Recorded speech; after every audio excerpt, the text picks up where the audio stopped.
Você sabia que cavalos também podem sofrer de tristeza profunda, como os humanos? Que alguns, quando perdem um dono amado ou são deixados de lado por quem confiavam, simplesmente desistem de viver? E se eu te dissesse que, no interior do Brasil, um desses cavalos foi jogado como piada na vida de um jovem pobre, e o que aconteceu depois virou a conversa da cidade inteira? Na cidade de Passo Largo, no coração de Minas Gerais, havia uma tradição que atravessava gerações: a corrida dos fundadores.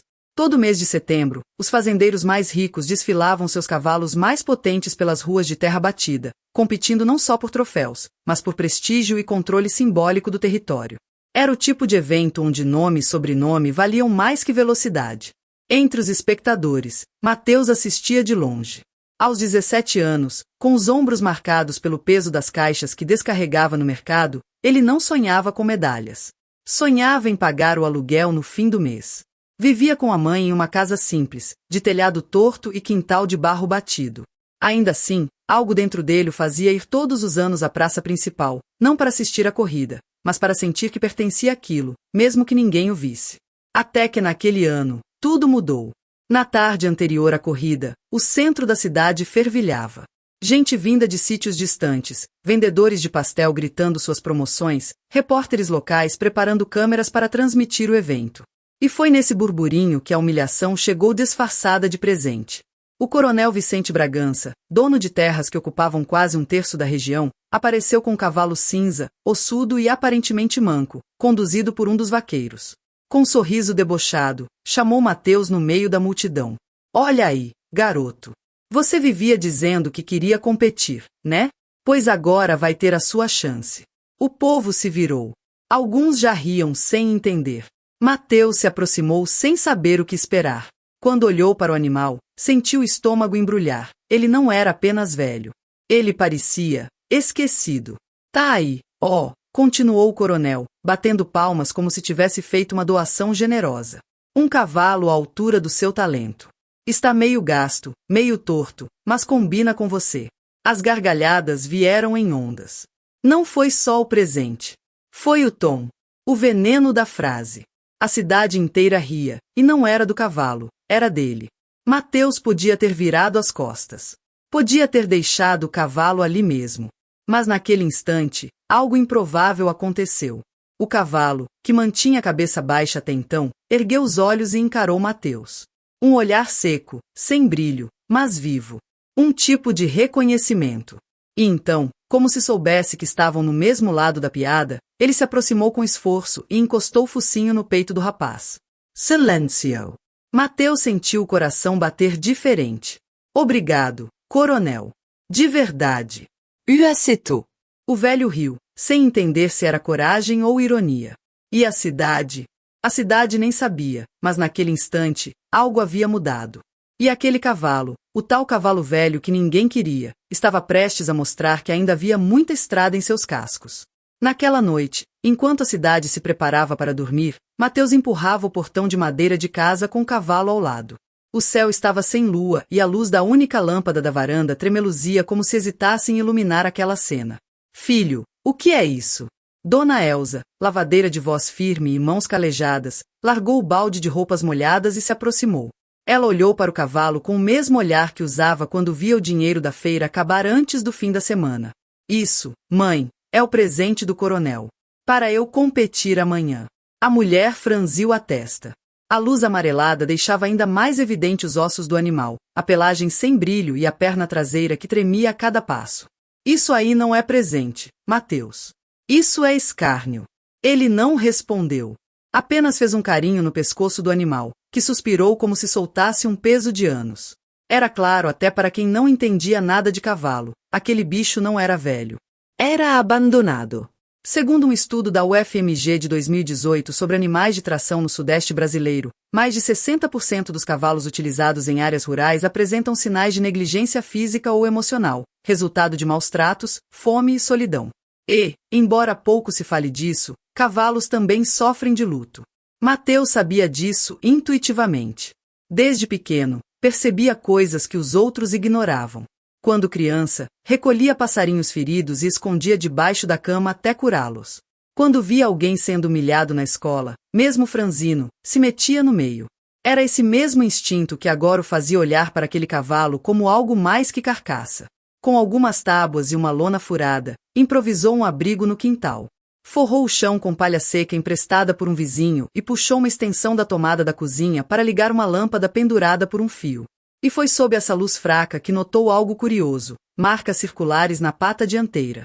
Cicatrizes bem definidas, como se ferraduras especiais tivessem sido usadas. Aquilo não era comum. Ferraduras técnicas, como as de titânio ou alumínio forjado, são usadas em cavalos de competição, e raramente vistas em animais comuns. Foi aí que Mateus lembrou de alguém. Seu Adalto, o vizinho que já tinha sido domador em tempos antigos, e que agora vivia cuidando de galinhas. Ele chamou com urgência. Seu Adalto, o senhor pode ver uma coisa aqui? O velho, de barba branca e memória afiada, se aproximou lentamente. Bastou um olhar nas patas para ele parar de falar por alguns segundos. Menino, essas marcas são de competição. Isso aqui era cavalo de pista. E olha essa cicatriz no peito. Eu conheço. Isso aí é do Brado. Brado. Um dos melhores cavalos que essa cidade já viu. Corria como se voasse. Pertencia a dona Nair Bragança, a esposa do coronel. O coração de Mateus acelerou. A esposa do coronel havia morrido há 5 anos, e desde então, ninguém mais falava do cavalo dela. Diziam que havia sido vendido, desaparecido, sumido como a brisa depois da seca. Mas ali estava ele. Não um cavalo velho, mas um campeão ferido. Seu Adalto passou a mão com cuidado pela pelagem ressecada e concluiu com a voz baixa. Isso aqui não é idade, Mateus. Isso é luto. Luto e abandono. O menino engoliu seco.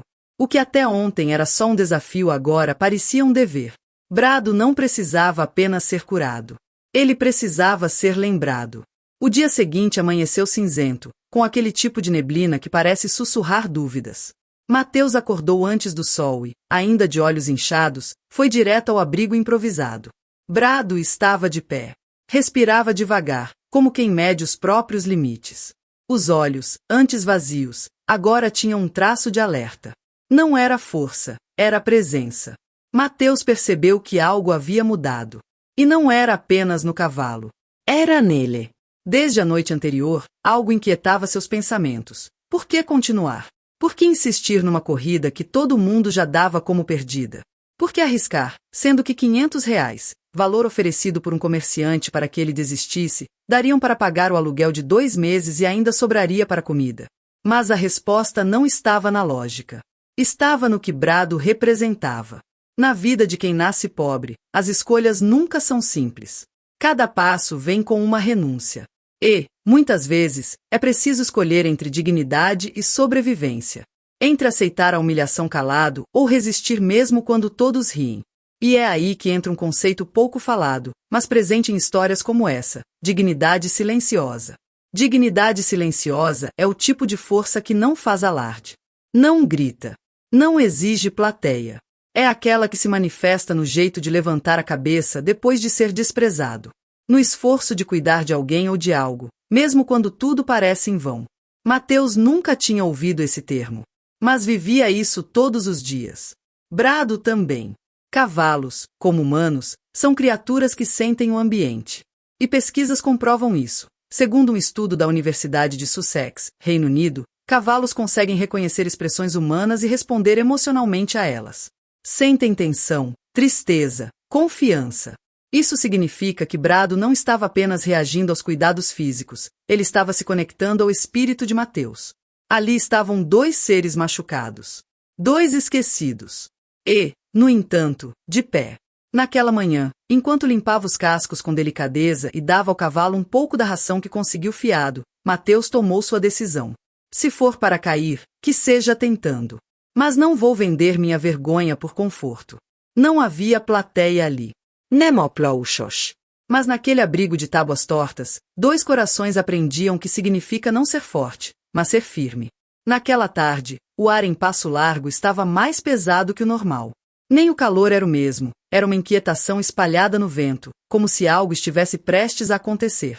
Mateus aplicava mais uma vez a pomada natural na perna de Brado, como havia aprendido com seu Adalto. As mãos firmes, mas cuidadosas. Já não era só tratamento. Era ritual. Era vínculo.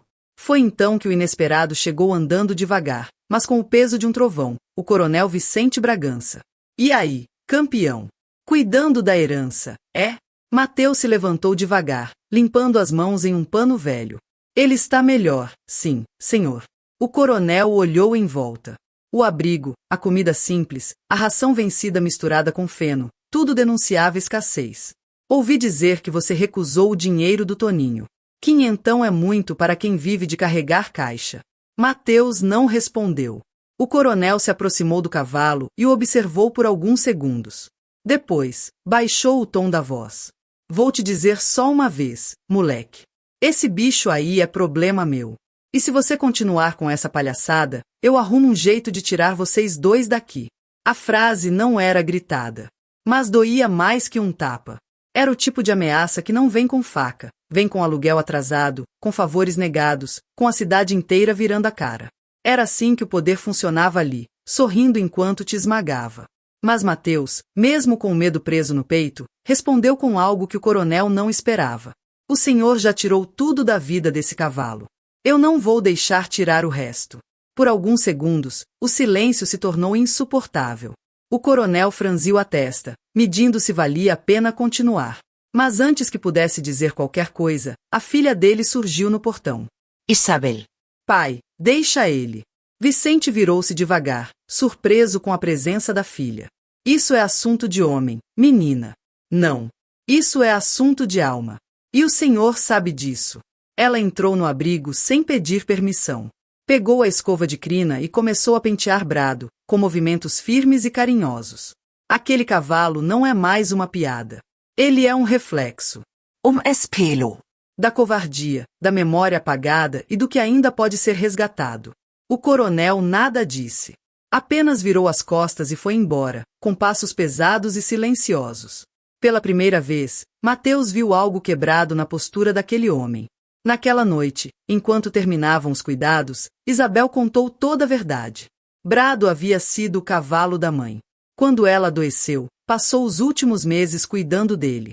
Era seu consolo. Sua conversa muda. Quando morreu, o coronel não suportou manter o cavalo por perto. Preferiu esquecê-lo, entregá-lo a um conhecido que o usou como força bruta. Brado não havia envelhecido. Ele tinha sido silenciado. Eu prometi para minha mãe que cuidaria dele. E falhei, disse Isabel, com os olhos marejados. Mateus olhou para ela e, sem precisar dizer nada, soube, naquela corrida, não era só o nome dele que estaria em jogo. Era a história dos que não puderam se defender. Era dia da corrida dos fundadores, e as ruas de Passo Largo fervilhavam. Bandeirinhas penduradas, cheiro de pamonha no ar e gente se espremendo nas calçadas de terra vermelha para conseguir um bom lugar. Mateus, de camisa branca passada com ferro de carvão, conduzia Brado com calma. Cada passo era uma resposta à dúvida. Cada respiração do cavalo era uma lembrança viva de tudo o que não pôde ser dito. No caminho, ouviu comentários baixos. Risadas abafadas. Apostas. Ninguém esperava que ele chegasse até ali. E, no fundo, nem todos queriam ver. Para alguns, aquele menino pobre montado num cavalo machucado era uma ferida viva em plena praça pública. Era o que eles fingiam não existir. Brado parou em frente à linha de largada. Ao lado, cavalos imponentes bufavam, com músculos definidos, olhos treinados, tratadores uniformizados. Um deles, dono de uma fazenda vizinha, virou-se com pena. Vai mesmo correr com essa coisa? Mateus só assentiu com a cabeça. Nenhuma palavra. Às vezes, o silêncio é mais firme que qualquer resposta. No meio da multidão, Isabel observava em silêncio. Dona Elsa, com o avental ainda manchado de sabão, segurava uma sacola com pão e suco, como quem tenta proteger com o pouco que tem. O juiz ergueu a bandeira branca. Um silêncio desconfortável tomou conta do público. O vento soprou fraco. E então, Prepare. já. 5 cavalos partirão. Brado, para surpresa geral, largou junto com os outros. A multidão ficou em choque. Os primeiros 100 metros foram impecáveis. Passos firmes, focinho esticado, olhos alertas. Era como se ele lembrasse. Mas logo veio a primeira curva. E ali, na subida da igreja antiga, o corpo de Brado começou a dar sinais de limite.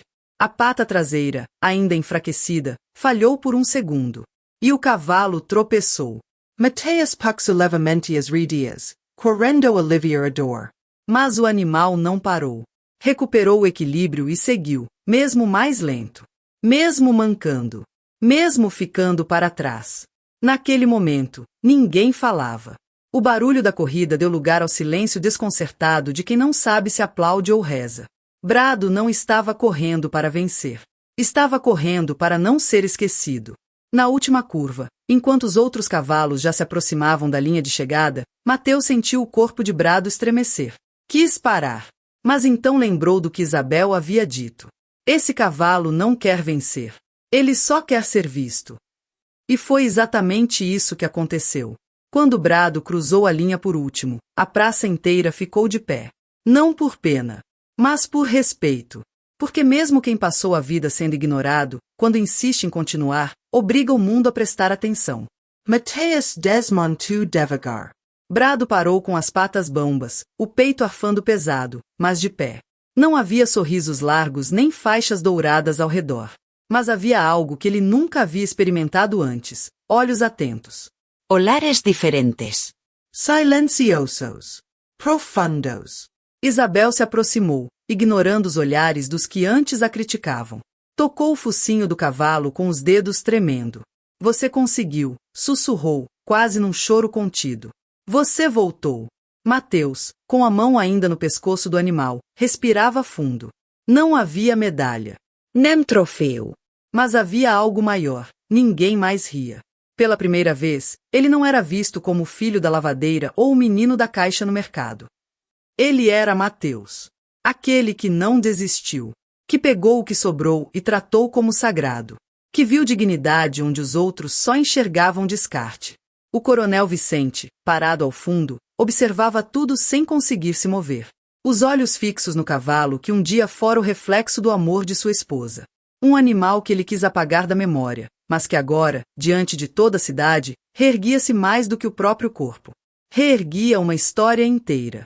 Naquela tarde, ninguém falou em vitória. Mas muitos começaram a rever o que entendiam por força. Porque às vezes, o mais forte não é quem chega primeiro. É quem levanta do chão quando todos esperam que ele fique ali. E Brado, o cavalo velho, zombado e esquecido, cruzou a linha de chegada como poucos fariam, de cabeça erguida, com o coração inteiro. E você, que está ouvindo essa história agora, se tivesse a chance de fazer algo pelo que já foi descartado, você teria coragem de tentar? Se a resposta for sim, então você entende o que é vencer, mesmo sem ganhar.